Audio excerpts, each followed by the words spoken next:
Hi hello ಎಲ್ರಿಗೂ ನಮಸ್ತೆ. Welcome back to my channel. ನಾನು ಬೃಂದಾ. ಇವತ್ತು ನಮ್ಮ ಚಾನಲಲ್ಲಿ ಏನು ಮಾಡ್ತಾಯಿದ್ದೀನಿ ಅಂದರೆ ಈಸಿಯಾಗಿ 10-15 ಮಿನಿಟ್ಸ್ಗೆ ಒಳ್ಳೆ ರುಚಿಯಾದ ಬೇಳೆ ಸಾಂಬಾರು ಮಾಡೋದು ಹೇಗೆ ಅಂತ ತೋರಿಸ್ತಾ ಇದ್ದೀನಿ. ಅದಕ್ಕೂ ಮುಂಚೆ ನೀವು ನಮ್ಮ ಚಾನಲ್ನ ಲೈಕ್ ಮಾಡಿ ಶೇರ್ ಮಾಡಿ ಸಬ್ಸ್ಕ್ರೈಬ್ ಮಾಡಿ ಹೀಗೆ ಸಪೋರ್ಟ್ ಮಾಡ್ತಾರೆ. ಈಗ ಆಲ್ರೆಡಿ ಲೈಕ್ ಮಾಡಿದೆ ಯಾರ್ಯಾರು ನೋಡ್ತಾ ಇದ್ದೀರೋ ಅವರೆಲ್ಲ ಫಸ್ಟು ಹೋಗಿ ಲೈಕ್ ಮಾಡಿ, ಆಯಿತಾ? ಲೈಕು. ಬನ್ನಿ ಇವತ್ತು ವಿಡಿಯೋ ಸ್ಟಾರ್ಟ್ ಮಾಡೋಣ. ಈ ಒಂದು ಬೇಳೆ ಸಾಂಬಾರು ಎಷ್ಟು ಟೇಸ್ಟಿಯಾಗಿತ್ತು ಅಂದರೆ ಸಖತ್ತಾಗಿತ್ತು. ಈಸಿಯಾಗಿ 10-15 ಮಿನಿಟ್ಸಲ್ಲಿ ಮಾಡಿಬಿಡ್ಬೋದು. ಡೈಲಿ ಬೇರೆ ಸಾರುಗಳನ್ನ ತಿಂದು ಬೇಜಾರಾಗಿದೆ ಅಂದರೆ ಈಸಿಯಾಗಿ ಈ ಬೇಳೆ ಸಾಂಬಾರನ್ನ ಮಾಡೋದು ಹೇಗೆ ಅಂತ ನೋಡೋಣ. ನಾನೀಗಿಲ್ಲಿ ಒಂದು 100 ಗ್ರಾಮ್ ಆಗುವಷ್ಟು ಬೇಳೆ ತೊಗೊಂಡಿದ್ದೀನಿ, ಅಂದರೆ ಒಂದು 2 ಇಡೀ ಬೇಳೆ, ಹಾಗೆ ಒಂದು 5 ಟೊಮೆಟೊ ತೊಗೊಂಡಿದ್ದೀನಿ. ಸೊ ಇದು ಹುಳಿ ಟೊಮೆಟೊ ಹಾಕೋದ್ರಿಂದ ಸಾಂಬಾರು ಸಖತ್ತಾಗಿರುತ್ತೆ. ಸೊ ಹಾಗಾಗಿ ನಾನು ಸ್ವಲ್ಪ ಟೊಮೆಟೊನ ಜಾಸ್ತಿ ತೊಗೊಂಡಿದ್ದೀನಿ. ಹಾಗೆ ಇಲ್ಲಿ ಒಂದು ದೊಡ್ಡದು ಈರುಳ್ಳಿ ತೊಗೊಂಡಿದ್ದೀನಿ, ಕಟ್ ಮಾಡಿ ಹಾಕಿದ್ದೀನಿ. ಹಾಗೆ ಸ್ವಲ್ಪ ಅದಕ್ಕೆ ಸಾಲ್ಟ್ ಹಾಕಿ ಒಂದು 3 ವಿಷಲ್ ಕೂಗ್ಸಿದ್ದೀನಿ. ಕೂಗ್ಸಾದ್ಮೇಲೆ ನೋಡಿ ಬೇಳೆ ಈ ಥರ ಫುಲ್ ಪಚಡಿ ಆಗಿರಬೇಕು, ಆವಾಗಲೇ ಸಾಂಬಾರು ತುಂಬ ಟೇಸ್ಟಿಯಾಗಿ ಬರೋದು. ಇದು ಸಖತ್ತಾಗಿರುತ್ತೆ, ಈಸಿಯಾಗಿರುತ್ತೆ, ತುಂಬ ಟೇಸ್ಟಿಯಾಗಿ ಕೂಡ ಇರುತ್ತೆ. ಈ ಬೇಳೆ ಸಾಂಬಾರನ್ನ ಬಿಸಿ ಬಿಸಿ ಅನ್ನಕ್ಕೆ ತುಪ್ಪ ಹಾಕ್ಕೊಂಡು ತಿಂತಾಯಿದ್ರೆ ಎಷ್ಟು ಚೆನ್ನಾಗಿರುತ್ತೆ ಅಂದರೆ ಸಖತ್ತಾಗಿರುತ್ತೆ. ಸೊ ಈ ಬೇಳೆ ಕ್ಲೀನಾಗಿ ಈ ಥರ ಬೆಂದಿರಬೇಕು.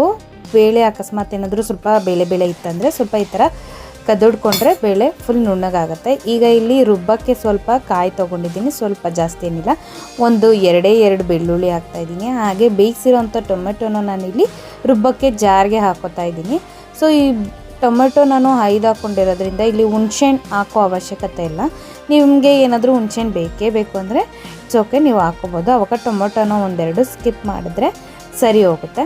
ನೋಡಿ, ಈಗ ಇದಕ್ಕೆ ನಾನು ಇಲ್ಲಿ ಮನೇಲೇ ಮಾಡಿರೋಂಥ ಸಾಂಬಾರು ಪುಡಿ ಬರುತ್ತಲ್ಲ, ಆ ಸಾಂಬಾರು ಪುಡಿನ ಒಂದು 2 ಟೇಬಲ್ ಸ್ಪೂನ್ ಹಾಕೋತಾ ಇದ್ದೀನಿ. ಈ ಸಾಂಬಾರು ಪುಡಿ ಖಾಲಿ ಆದಮೇಲೆ ನಿಮಗೆ ಸಾಂಬಾರು ಪುಡಿ ಮಾಡೋ ರೆಸಿಪಿನ ಕೂಡ ನಾನು ನನ್ನ ಚಾನಲಲ್ಲಿ ಹಾಕ್ತೀನಿ. ಸಖತ್ತಾಗಿರುತ್ತೆ ಈ ಒಂದು ಸಾಂಬಾರು ಪುಡಿ. ನೋಡಿ, ಈ ಥರ ಫುಲ್ಲು ನುಣ್ಣಗೆ ರುಬ್ಕೋಬೇಕು. ಆ ನುಣ್ಣಗೆ ರುಬ್ಕೊಂಡಿದ್ದನ್ನ ನಾವಿಲ್ಲಿ ಬೇಳೆ ಕಟ್ಟು ಅಂತ ಇತ್ತಲ್ವ, ಅಂದರೆ ಬೇಳೆ ಕುಗ್ಸಿದ ನೀರು ಇತ್ತಲ್ವ, ಅದನ್ನು ಬೇಳೆ ಕಟ್ಟು ಅಂತಾರೆ. ಸೊ ಅದನ್ನು ಕುಡಿದ್ರೆ ತುಂಬಾ ಆರೋಗ್ಯಕ್ಕೆ ಒಳ್ಳೆಯದು. ಬೋನ್ಸ್ಗೆಲ್ಲ, ಚಿಕ್ಕ ಮಕ್ಕಳಿಗೆಲ್ಲ ಬೋನ್ಸ್ಗೆಲ್ಲ ತುಂಬಾ ಒಳ್ಳೆಯದು. ದೊಡ್ಡವ್ರು ಕೂಡ ಕುಡಿಬೋದು. ಒಂದು ಬೇಳೆ ಕಟ್ಟಲ್ಲಿ ಮಕ್ಕಳಿಗೆ ಅನ್ನ ಅಂದರೆ ಊಟ ಮಾಡಿಸ್ತಾರೆ. ಚಿಕ್ಕ ಮಕ್ಕಳಿಗೆ 6 ಮಂತ್ಸ್ ಆದಮೇಲೆ ಮಕ್ಕಳಿಗೆ ಊಟ ಮಾಡಿಸ್ತಾರೆ. ನೋಡಿ, ಈಗ ಈ ಸಾಂಬಾರಿಗೆ ನಾನಿಲ್ಲಿ ಒಗ್ಗರಣೆ ಕೂಡ ಹಾಕಿದೆ. ಎಣ್ಣೆ, ಸಾಸಿವೆ, ಹಾಗೆ 1-2 ಒಣಮೆಣ್ಸಿನ್ಕಾಯಿ, ಹಾಗೆ ಸ್ವಲ್ಪ ಕರಿಬೇವನ್ನ ಹಾಕ್ಬಿಟ್ಟು ಸ್ವಲ್ಪ ಒಗ್ಗರಣೆ ಹಾಕಿದ್ದೀನಿ. ಈಗ ಇದನ್ನು ಸ್ವಲ್ಪ ಮರಳೋಕ್ಕೆ ಬಿಟ್ಬಿಡೋಣ. ಹಾಗೆ ಇಲ್ಲಿ ಸಾಂಬಾರಿಗೆ ರುಚಿಗೆ ತಕ್ಕಷ್ಟು ಉಪ್ಪು ಹಾಕ್ಬಿಟ್ಟು ಕ್ಲೀನಾಗಿ ಬೇಯೋದಕ್ಕೆ ಬಿಟ್ಬಿಡಬೇಕು. ಅದು 1-2 ರೌಂಡು ಮರಳುತ್ತೆ, ಅಂದರೆ 1-2 ಕುದಿ ಬರುತ್ತೆ. ಆವಾಗ ಸಾಂಬಾರು ರೆಡಿಯಾಗಿದೆ ಅಂತ ಒಳ್ಳೆ ಸ್ಮೆಲ್ ಬರ್ತಾ ಇರುತ್ತೆ, ಸಖತ್ತಾಗಿರುತ್ತೆ. ಈ ಸಾಂಬಾರು ಸ್ವಲ್ಪ ಗಟ್ಟಿನೇ ಇರಬೇಕು, ತುಂಬ ತೆಳುವಾಗ್ಬಿಟ್ರೆ ಚೆನ್ನಾಗಿರಲ್ಲ. ಸೊ ಹಾಗಾಗಿ ನೋಡಿಕೊಂಡು ನೀರನ್ನ ಹಾಕ್ಕೊಳ್ಳಿ, ಅಂದರೆ ನಿಮಗೆ ಸಾರು ಕ್ವಾಂಟಿಟಿ ಎಷ್ಟು ಬೇಕೋ ಅಷ್ಟು ಹಾಕ್ಕೊಂಡ್ರೆ ಸಾಕಾಗುತ್ತೆ. ನೋಡಿ, ಈಗ ಸಾರು 1-2 ರೌಂಡು ಮರಳ್ತಾ ಇದೆ, ಅಂದರೆ ಕುದಿ ಬರ್ತಾ ಇದೆ.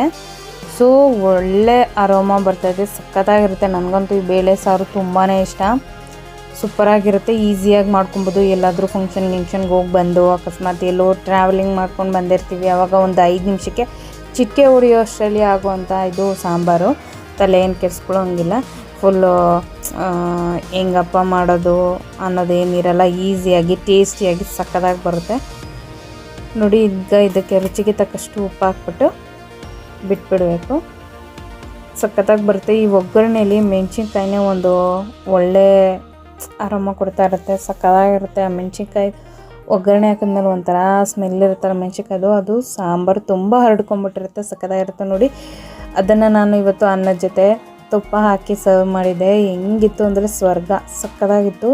ನೀವು ಒಂದ್ಸಲಿ ಇದನ್ನು ಟ್ರೈ ಮಾಡಿ. ಬೇಳೆ ಸಾಂಬಾರು ಹೇಗೆ ಬಂತು ಅಂತ ನನಗೆ ಕಮೆಂಟ್ ಮಾಡಿ ತಿಳಿಸಿ. ಈ ಚಾನಲಲ್ಲಿ ನಿಮಗೆ ಇನ್ನೂ ಯಾವ ಥರ ವೀಡಿಯೋಸ್ ಬೇಕು, ಯಾವ ಥರ ಅಡುಗೆಸ್ ಬೇಕು ನಿಮಗೆ ಇಷ್ಟ ಇದ್ದರೆ ಕಮೆಂಟ್ ಮಾಡಿ, ನಾನು ಆ ಥರ ವೀಡಿಯೋ ಮಾಡೋಕ್ಕೆ ಟ್ರೈ ಮಾಡ್ತೀನಿ. ನೋಡಿ, ಇವತ್ತಿನ ಸಾಂಬಾರು ಹೇಗೆ ಬಂತು ಅಂತ ನನಗೆ ಕಮೆಂಟ್ ಮಾಡಿ ತಿಳಿಸಿ. ಈ ವಿಡಿಯೋ ಇಷ್ಟ ಆದರೆ ಲೈಕ್ ಮಾಡಿ, ಶೇರ್ ಮಾಡಿ, ಸಬ್ಸ್ಕ್ರೈಬ್ ಅಂತೂ ಮರೆಯೋಕ್ಕೆ ಹೋಗಬೇಡಿ ಪ್ಲೀಸ್.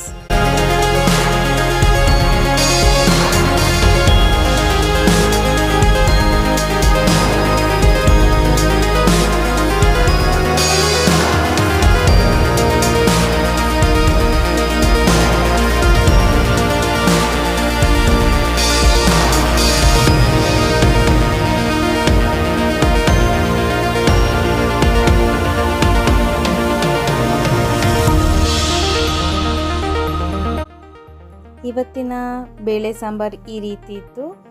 ಈ ವಿಡಿಯೋ ಇಷ್ಟ ಆದರೆ ಲೈಕ್ ಮಾಡಿ, ಶೇರ್ ಮಾಡಿ, ಸಬ್ಸ್ಕ್ರೈಬ್ ಮಾಡಿ. Thank you so much.